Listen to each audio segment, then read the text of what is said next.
Welcome back.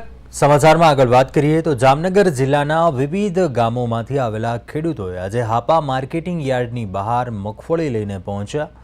સવારથી યાર્ડની બહાર લાંબી લાઈનો જોવા મળી હતી। અંદાજિત 200 જેટલા વાહનોમાં મગફળી લઈને ખેડૂતો ગઈકાલ બપોરથી જ યાર્ડની બહાર રાહ જોઈ રહ્યા હતા। ખેડૂતો જણાવી રહ્યા છે કે તેઓ પોતાની મહેનતની કમાણીનો યોગ્ય ભાવ મળે તે માટે સરકાર મગફળીની ટેકાના ભાવ પર વહેલી તકે ખરીદી શરૂ કરે તેવી માંગ કરી રહ્યા છે। હાપા માર્કેટિંગ યાર્ડ સંચાલન દ્વારા યાર્ડ બહાર રાહ જોઈ રહેલા ખેડૂતો માટે પાણી અને અન્ય સુવિધાની વ્યવસ્થા કરાઈ છે। ખેડૂતોના કહેવા પ્રમાણે જો સરકાર વહેલી તકે ખરીદી શરૂ કરે તો ખુલ્લા બજારમાં પણ મગફળીના પૂરતા ભાવ મળી રહે તેવી શક્યતા છે અને હાલ ખેડૂતોમાં મગફળીના ભાવ અને વેચાણ પ્રક્રિયા અંગે અનિશ્ચિતતા જોવા મળી રહી છે।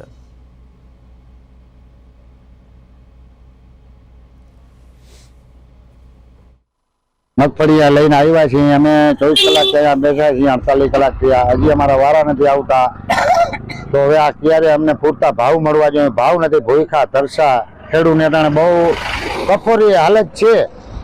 આમાં 102% તો દવા પીને મરી જાય એવી હાલત થઈ ગઈ છે।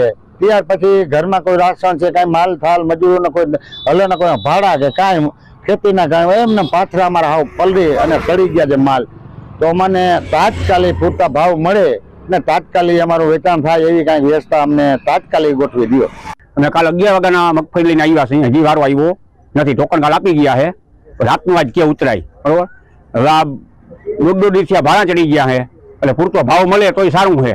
હવે બાકી તો કાંઈ મગફળી અમારે રહી નથી આ કોરિયર લઈને આવ્યા છીએ અમે